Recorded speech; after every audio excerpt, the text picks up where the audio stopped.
आळीला आलंय. मग बायला तितकंच पाहिजे. मग बाया लेकरन बाळन ते डबडे डुबडे घेऊन बाहेर जायचं दिलं सोडून, आणि पाटलाचा मुलगा पाहिला वरच्या आळीला. वरच्या आळीला आले, सगळे पाहतेत. तर या म्हातारीचा कार्यक्रम चालूच होता. बंब हापसा, हापसा बंब, बंब हापसा. अंधार होता जरा जरा.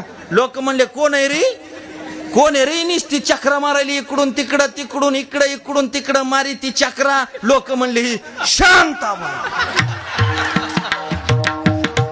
ठीक आहे, शांताबाई.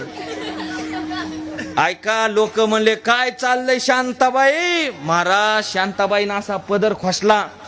शांताबाई म्हणली काय पाहुणे करारी, अहो घराचं काय, अख्ख्या गावाचं पाणी तापण एवढा बंब द्याला.